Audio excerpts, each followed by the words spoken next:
back up. This is emergency services. What is your location? SeaWorld Aquarium, in the main pool. She's still under. Who is under the water? Please stay calm. The trainer, the whale took her. She isn't moving. Move back, clear the way.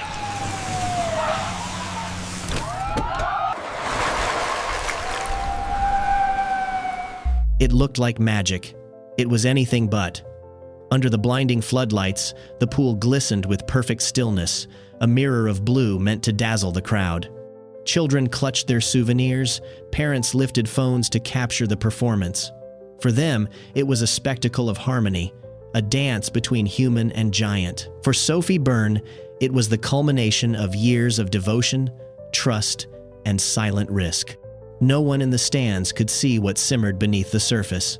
The raw, ancient power of a predator, confined, rehearsed, and pressed into ritual. The water that sparkled so serenely in the lights would soon change. Families who entered with laughter would leave in silence, eyes lowered, clutching memories that felt heavier than they should. Because on this night, instinct would tear through illusion, and the show that began in wonder would end in horror. This is a true story. Subscribe to Animal Shock Stories and share your thoughts in the comments, because the questions raised by Sophie Byrne's final moments are ones we must all confront. Sophie Byrne was not born into the roar of stadium crowds or the artificial light of performance pools. Her story began in quieter waters, shaped by a childhood fascination that would grow into something both beautiful and fatal. From the time she was 8 years old, she could spend hours at the edge of a seaside pier in her hometown, her eyes fixed on the rolling waves, as if waiting for a secret to surface. Her parents often described how she carried around books about marine life, not the cartoonish depictions most children clung to, but dense encyclopedias filled with diagrams and charts she could barely understand, yet studied with unwavering focus. She was not drawn to the idea of fame, nor to the applause of strangers. What captivated her was the sheer mystery of the creatures that lived beneath the surface, their size, their silence, their alien grace. At the age of 12, she saw her first orca in captivity, and while others marveled at the spectacle, she stood at the glass, her small hands pressed against the cold barrier, whispering almost inaudible words of awe. That moment, she would later tell friends, was when her path became clear, as if the animal's shadow had etched a promise into her life. Her school years became a mosaic of quiet discipline, volunteering at aquariums, begging for extra hours to clean tanks, taking on any task that would place her closer to the animals she revered. She studied not to entertain but to understand, immersing herself in biology courses, memorizing behavioral patterns, spending nights writing letters to trainers she idolized, asking how one might earn the trust of a creature built to dominate the ocean. By the time she was 20, Sophie had forged a reputation not as the loudest or the boldest in her class, but as the one who never cut corners, who would wait silently for hours beside a pool if it meant the whale might approach her on its own terms. Those who worked with her described her devotion as almost spiritual.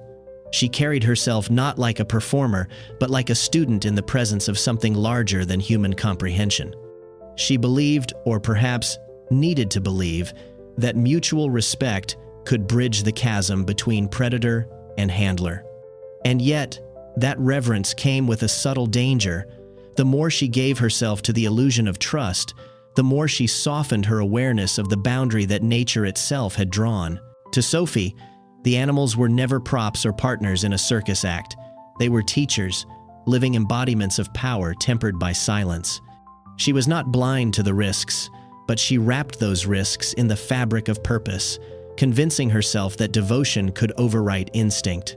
Those who saw her with the orcas often remarked that she seemed more alive in their company than anywhere else, as though she had been waiting her whole life for the dialogue that existed in gestures, in glances, in the quiet patience of two beings staring across an impossible gulf. It was this dedication, unyielding, disciplined, and quietly consuming, that carried her from the girl at the pier to the woman in the pool, and it would become the foundation upon which both her triumph and her tragedy were built. The stadium pulsed with anticipation, the kind of excitement that only grows when thousands of voices gather in one space, blending into a single restless hum. Flags rippled in the air, children perched on their parents' shoulders with eyes wide, clutching popcorn and plush toys shaped like the very animal they had come to see. Tourists held up their phones, fingers ready to capture the moment when the curtain of ordinary life would lift, replaced by the spectacle of man and beast sharing the same watery stage. Floodlights burned across the pool's surface, scattering shards of white across the water, turning it into a stage more theatrical than natural, more like glass than ocean. The announcer's voice, rehearsed and triumphant, declared the arrival of the star of the evening, and when the Orca broke the surface with a thunderous leap, the crowd erupted into awe. The animal seemed larger than life, sleek black and white patterns gleaming like a living canvas, every motion amplified by the roar of approval. To the audience, it was a masterpiece of harmony. Predator and human fused in trust, a creature of the wild transformed into a willing performer. Yet beneath that glimmering surface lay a contradiction too profound to ignore. The Orca was not born to leap through hoops of fire or to carry a human on its back. It was born to rule the sea, to hunt in coordinated packs, to wield power as instinct demanded. Its vast bulk moved through the confined space like a storm held captive in a glass jar, and every moment of grace carried with it a weight of suppressed violence. Families clapped, their faces lit with delight, never questioning the fragility of the arrangement before them. They did not see the years of training, the subtle corrections, the calculated risks that stitched together the illusion of partnership. They saw only the magic, the dream that something so dangerous could be reshaped into a companion, a friend. Sophie, standing at the water's edge, played her part with measured calm, her hand signals seamless, her posture reassuring. She embodied the illusion as much as the animal did, both of them cast into roles written not by nature, but by expectation. The applause thundered louder, as if to drown out the truth that lingered in the shadows of the pool, that no matter how carefully rehearsed the routine, no matter how many times the creature obeyed, beneath the lights and music swam something that could never be fully tamed. It was beauty framed as safety, danger disguised as theater, and in that fragile contradiction lay the seeds of what was to come. Every movement Sophie made was measured, deliberate, and steeped in years of repetition until it had become as natural as breathing. She raised one hand in a smooth arc, fingers spread like the unfurling of a flag, and the Orca responded instantly, sliding beneath the water's surface before erupting into the air with a practiced grace that sent a curtain of spray raining down upon the first rows of the crowd. The audience gasped, then laughed, shielding their faces, unaware of how many hours, how many months had been poured into aligning that single gesture with that single motion. Sophie's body was language, her hands an alphabet understood by the creature at her side, and together they moved as though bound by some silent contract. She stood poised at the edge of the pool, calm confidence radiating in her stillness, and though the animal before her weighed more than a ton and possessed jaws capable of crushing bone, it followed her signals as if choreographed to the rhythm of her breath. Each trick was a ritual, each dive and spin a verse in a song that had been written long before humans built their glass arenas. It was, as the narration might describe, a dance older than memory, bound in glass. A performance that borrowed its poetry from the ocean, but confined it to a stage no wider than the stadium's pool. The crowd saw obedience, even joy, in the way the Orca arched its body through the water and pressed its massive head against Sophie's outstretched palm. What they could not see was the tension coiled beneath the surface, the instinct restrained but never erased, the predator playing a part in a drama designed to convince the world that trust could conquer biology. To Sophie, the ritual was not empty, it was a form of devotion, her way of honoring the bond she believed existed between them. Each night, she repeated the same sequence, her gestures unwavering, her tone steady, as though the act itself carried the power to keep the balance intact. And yet, in the stillness between commands, when the water stilled and the lights reflected in shimmering ripples, There was always the faintest reminder that this was not choreography shared between equals, but an illusion written by necessity and rehearsed into muscle memory. The dance continued, beautiful and fragile, suspended between reverence and danger, the applause of the audience sealing the illusion with every clap of their hands. Long before the night that would etch Sophie Byrne's name into tragedy, the whispers of warning had already circled through the Marine Park community, passed in hushed tones among trainers who knew the unspoken truth behind the shimmering curtain of spectacle. In break rooms and training bays, away from the roar of the audience, conversations often turned heavy, drifting toward the incidents that punctuated their profession like shadows cast across bright water. There were stories of trainers dragged beneath the surface, some saved at the last possible moment, others not. Accounts of sudden eruptions during rehearsals, when the animal's eyes would harden, and a signal that once carried obedience seemed to dissolve into something darker, something raw. These were not bedtime tales invented to frighten rookies. They were real, documented, replayed in the minds of those who stepped into the pool each day. Sophie had heard them too. She had studied the names, the details, the memorials, other men and women who believed, as she did, in the sanctity of trust, only to discover that devotion is powerless when instinct decides to surface. Her colleagues would sometimes glance at her with quiet concern, noting how fully she surrendered to her routines, how close she allowed herself to swim beside an animal whose power dwarfed her own. "We forget sometimes," one trainer had said over coffee, his voice barely above a murmur, "that no amount of trust makes them less what they are." The words had hung between them, unanswered, swallowed by Sophie's silence. She never dismissed the risks, but she wrapped them in the belief that respect could temper them, that patience and discipline were stronger than the sudden flare of predatory instinct. And yet, in the stillness before shows, when the water lay unbroken and the stadium was not yet filled, she would sometimes stand at the glass and watch the Orca circling below. The way it moved, silent and immense, stirred something in her, a reminder that its nature was deeper than any signal, older than any routine. Trainers had a saying, a phrase spoken like a warning and a prayer all at once: instinct waits, patient as the tide. It became a kind of mantra, a recognition that no matter how many rehearsals had passed without incident, no matter how seamless the performance had become, beneath the surface swam a force that could never be erased, only delayed. Sophie carried that awareness like a weight, unspoken but present in every dive she made, every signal she gave. And though the audience would never see it, though they cheered as if she and the Orca were partners in something safe and eternal, those who knew the other trainers who had watched too many close calls, who had felt the ripple of danger even in moments of calm, understood that the balance between devotion and destruction was always thinner than it appeared.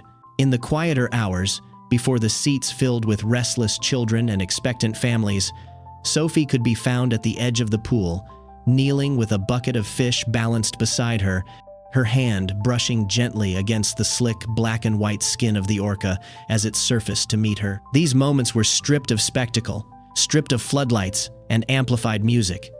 They were, in her mind, the true essence of her work. She would lean close, her lips moving in whispers that only the water and the animal could catch, fragments of words carried no farther than the foam of the surface. To the world beyond, it was meaningless murmuring, lost beneath the clatter of preparations and the faint echo of workers setting the stage. But to Sophie, it was a dialogue, a private exchange of trust. When she swam alongside the Orca, her body dwarfed by the immensity of its form, there was no fear in her strokes, no hesitation in her movements. She glided, as if convinced that the water itself held her safe, her fingers trailing over the creature's back, her face breaking into rare, unguarded smiles as its eye turned toward her with something she read as recognition. She believed deeply in the idea that respect could bridge the divide between species, that her devotion would be mirrored in the animal's restraint. Feeding time became ritual, not of control, but of communion, her hand delivering each fish with patience, her voice low and steady, as if each syllable carried weight. Colleagues often watched in silence, struck by how Sophie seemed to melt into the presence of the orca, as though her identity outside the pool had been left behind. The creature responded to her not just with rehearsed obedience, but with a certain calmness, an almost willing gentleness that others struggled to elicit. Sophie saw this as proof, as validation of her belief that connection could override instinct, that if she gave herself fully, the orca would meet her halfway. But the truth was far less simple, and somewhere deep within, she must have known it. For in those moments when she leaned close and whispered words meant only for the animal, her eyes carried a weight that betrayed both devotion and awareness. It was as though she was asking, over and over, for the bond to hold, for the illusion to remain intact, for the unspoken line between predator and partner never to be crossed. The crowd that would later cheer could never hear those whispers, never know the quiet faith Sophie poured into them, faith that would make her final minutes as haunting as they were inevitable. The show unfolded with its usual rhythm, a sequence so familiar to Sophie that each gesture felt like the turn of a page in a well-worn book. And yet, in the middle of the performance, something shifted in a way that most eyes would never catch. The cue was simple. A sweep of her hand meant to signal the orca to dive deep and resurface in a burst of spray that would drench the first rows and send the audience into laughter. Sophie gave the command, her movement fluid and precise, but the response came late. Instead of slicing cleanly through the water with its usual speed, the animal lingered below, circling in a slow arc that dragged on long enough for a ripple of unease to pass across her face. It was brief, almost imperceptible, but in the intensity of the lights, her eyes betrayed a flicker of doubt, a hesitation so rare for her that even the handlers watching from the sidelines shifted uncomfortably. She quickly masked it with a reassuring smile, tilting her head toward the crowd as if the pause had been planned, a deliberate beat in the choreography. When the orca finally erupted from the depths, soaring into the air with a cascade of foam and water, the audience roared with delight, their applause thundering away any possibility that they might have sensed the tension. To them, it was flawless. Another example of human mastery over nature, of spectacle maintained without fault. Children shrieked in joy, parents laughed, cameras flashed, and in the noise the fracture was erased. But Sophie knew. For a split second, she had felt the balance tilt, had seen the smooth machine of ritual falter as instinct brushed against its edges. Her heart tightened, though her body betrayed nothing as she moved into the next sequence, her hand signals sharp, her posture unyielding. Yet inside her, the awareness simmered like a shadow at the back of her mind, that even in a world where every moment was rehearsed, the difference between harmony and collapse could be measured in a breath. The audience's cheers only deepened the dissonance, their joy standing in sharp contrast to the private dread Sophie swallowed down. They believed in the illusion, believed that the pool held no secrets, that the orca's leap was a trick perfected into eternity. Only Sophie, smiling for their benefit, knew how fragile that illusion had just become. The sequence that followed was meant to be one of the show's high points, a crescendo of movement where the orca circled the pool in accelerating bursts before rising into a towering breach beside Sophie, close enough for the crowd to gasp at the illusion of intimacy. At first, the routine flowed as expected, her hand sweeping across the air with practiced grace, the animal answering with surging power. But then, instead of the smooth, fluid arcs that had defined so many previous nights, the water began to churn with a force that felt less controlled, more violent. The orca's tail struck harder, sending ripples that slapped against the concrete walls, the surface frothing in whitecaps, as though the ocean itself were pressing against the boundaries of the glass arena.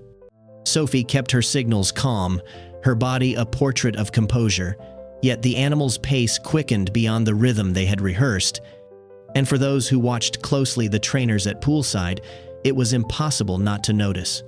One exchanged a fleeting glance with another, a silent acknowledgement that something was shifting. Their expressions carried a tension unshared by the audience, who were too busy cheering, their eyes fixed on the massive body slicing through the water with exhilarating ferocity. To them it was spectacle. To those who knew, it was deviation. The narration, if it had words to match the sight, would describe it as a shadow rising beneath glass, the subtle but unmistakable reminder that the surface was only a stage and beneath it swam something ancient, something restless. Sophie's face never broke, her gestures unwavering, but within her chest her heart must have hammered against the realization that the balance of the dance was faltering. The water roiled, and for a moment the lights reflected not calm ripples but the jagged, broken shimmer of turbulence, like warning signals flashing in silence. The audience clapped louder, their delight amplifying the illusion, while the trainers on shore leaned a fraction closer, their eyes narrowing, waiting for a sign that the calm was slipping beyond recovery. Sophie pressed on, her smile fixed, her body language steady, as if by sheer force of ritual, she could pull the animal back into harmony. Yet beneath the performance, the truth was undeniable. The storm was stirring, patient no longer, its edges beginning to show. Sophie drew a slow breath before slipping into the pool, her body cutting cleanly through the blue surface as the stadium lights washed over her. To the audience, it was a seamless continuation of the performance, a trainer diving with serene confidence into the very world she was meant to command. But up close, for those who knew her face as well as her signals, there was a difference. The calm remained, yes, but it was threaded with an intensity sharper than usual, her focus tightened as if she were bracing for something unseen. The water embraced her, cold against her skin, and immediately the Orca moved in, its vast shadow gliding just beneath her legs before breaking the surface beside her in a spray that drew a thunder of applause. Children pointed and shouted, their voices rising with excitement as the spectacle unfolded exactly as promised. Yet to Sophie, the rhythm felt fractionally off. The circles the Orca made around her were too wide at first, then too narrow, the pace quickening and slowing with an unpredictability that pricked at the edges of her awareness. She turned with it, her hand lifting in practiced reassurance, masking the unease behind the steady precision of her signals. From above, from the stands filled with cheering families, it looked flawless.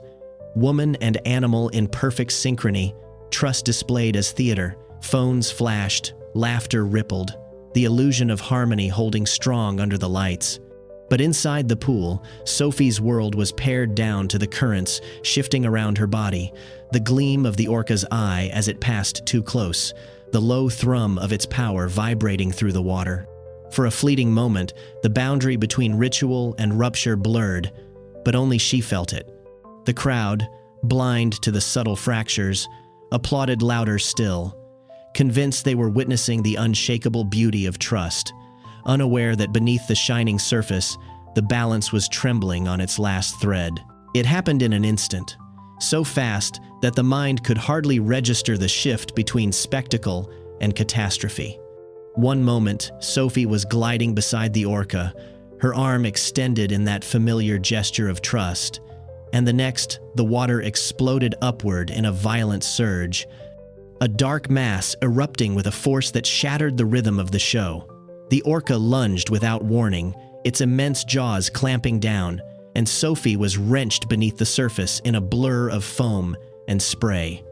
A collective gasp tore through the audience, laughter cut short as screams replaced it, the stadium echoing with a chaos that felt unreal. Families who had been cheering seconds before stood frozen, children's toys tumbling from their hands, phones slipping from stunned fingers. Water churned violently, splashing high over the glass walls, the animal's tail thrashing with a thunderous crack that sent shockwaves reverberating across the pool. Trainers on the edge shouted commands, their voices urgent, frantic, but the signals that had once held power were lost to the frenzy beneath. The image burned itself into memory, the shimmer of Sophie's figure caught for a moment in the lights, then vanishing again beneath the dark, the water boiling with movement that no choreography could disguise. Spectators pressed against one another, some covering their children's eyes, others unable to look away, their faces pale in the harsh glow of the floodlights. The sound of joy that had filled the arena minutes before was gone, replaced by the raw, unfiltered panic of realization, the truth breaking over them all at once. This was no performance, no illusion of harmony, but instinct unchained, a storm breaking free inside a glass cage. And as the orca thrashed, as the water turned into a stage of chaos, the weight of that truth fell heavy, irreversible, leaving behind a silence more terrifying than the screams themselves. When the violence subsided, the stadium was left in a silence so suffocating it seemed to press against the very walls, a silence broken only by the sharp commands of staff who rushed forward in a desperate attempt to reclaim order from the chaos. Emergency teams leaned over the pool, nets and poles in hand, but the frenzy had already passed, the crucial moments already lost. The orca floated just beneath the surface now, its massive body gliding in slow, deliberate movements, as if the eruption had never happened. Trainers shouted, their voices hoarse, but their urgency carried a different weight than before, not control, but helplessness. In the stands, the audience remained frozen for long seconds before the first ushers began guiding them out, their voices trembling as they urged calm. Parents clutched their children, some holding hands over small faces, others holding them tightly to their chests. The souvenirs purchased only hours before stuffed whales, glossy programs, flags were gripped like talismans against the terror of what they had seen. Many wept openly, their tears mixing with the spray, still clinging to their clothes, their shoes squeaking against the wet concrete as they shuffled toward the exits in stunned silence. Children sobbed, asking questions their parents could not answer, their voices echoing faintly in the cavernous arena. Slowly, row by row, the great stadium emptied, until only scattered belongings remained: dropped toys, abandoned snacks, a pair of sunglasses knocked from a head in the commotion. And there, at the center of it all, the pool lay eerily calm once more. Its surface reflected the glare of the floodlights, broken only by faint ripples, as though nothing had happened at all. But for those who had seen, for those who had felt the weight of the moment when wonder turned to horror, the stillness carried a stain no water could wash away. It was no longer a stage of magic, no longer a mirror for the illusion of harmony. It was a reminder, quiet and terrible, of what had unfolded beneath its surface, and of the line between devotion and danger that had, at last, been crossed. In the days that followed, Sophie Byrne's name was spoken with reverence, her image framed in memorials that showed her smiling in wetsuit and headset, forever frozen in the role she had embraced with such devotion. Colleagues remembered her not for the spectacle of the shows, but for the quiet hours spent kneeling by the pool, her hand resting gently on the water, as if in prayer, her voice carrying soft whispers meant only for the animals she loved. To them, she was not simply a performer, but a caretaker, a woman who believed so completely in mutual respect that she surrendered herself to it without hesitation. And yet, it was that same devotion that consumed her, that left her vulnerable in a moment when instinct tore through illusion.